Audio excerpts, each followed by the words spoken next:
2 Samuel 15. And it came to pass after this, that Absalom prepared him chariots and horses, and 50 men to run before him. And Absalom rose up early, and stood beside the way of the gate. And it was so, that when any man that had a controversy came to the king for judgment, then Absalom called unto him, and said, Of what city art thou? And he said, Thy servant is one of the tribes of Israel. And Absalom said unto him, See, thy matters are good and right, but there is no man deputed of the king to hear thee. Absalom said moreover, O that I were made judge in the land, that every man which hath any suit or cause might come unto me, and I would do him justice. And it was so, that when any man came nigh to him to do him obeisance, he put forth his hand, and took him, and kissed him. And on this manner did Absalom to all Israel that came to the king for judgment. So Absalom stole the hearts of the men of Israel. And it came to pass after 40 years, that Absalom said unto the king, I pray thee, let me go and pay my vow which I have vowed unto the Lord in Hebron. For thy servant vowed a vow while I abode at Geshur in Syria, saying, If the Lord shall bring me again indeed to Jerusalem, then I will serve the Lord. And the king said unto him, Go in peace. So he arose and went to Hebron. But Absalom sent spies throughout all the tribes of Israel, saying, As soon as ye hear the sound of the trumpet, then ye shall say, Absalom reigneth in Hebron. And with Absalom went 200 men out of Jerusalem that were called, and they went in their simplicity, and they knew not anything. And Absalom sent for Ahithophel the Gilonite, David's counselor, from his city, even from Gilo, while he offered sacrifices.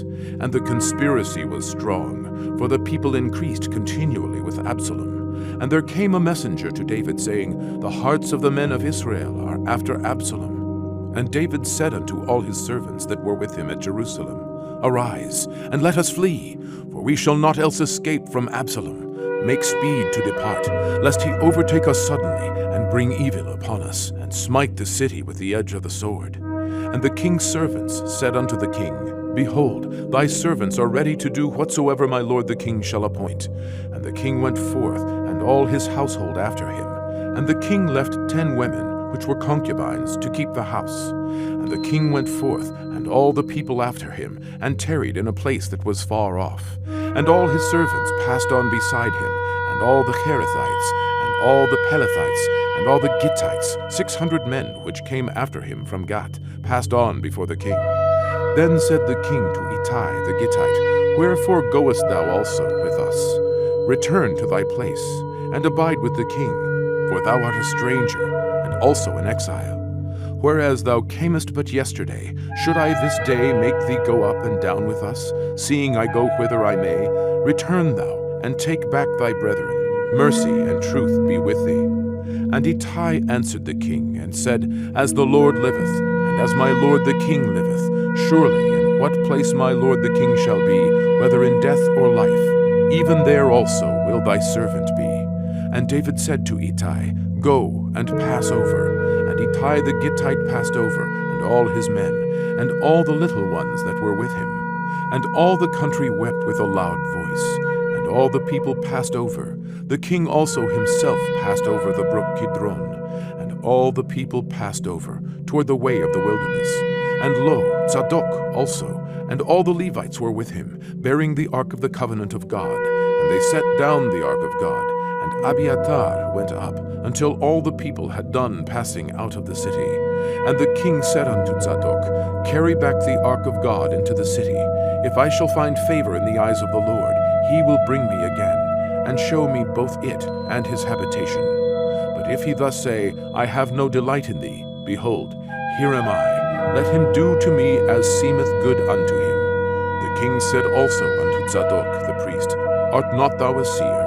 Return into the city in peace, and your 2 sons with you, and Ahimaaz thy son, and Jonathan the son of Abiathar. See, I will tarry in the plains of the wilderness, until there come word from you to certify me. Zadok therefore and Abiathar carried the ark of God again to Jerusalem, and they tarried there.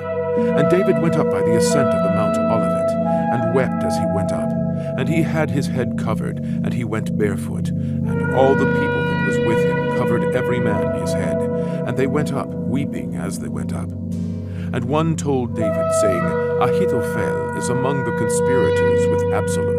And David said, O Lord, I pray thee, turn the counsel of Ahithophel into foolishness.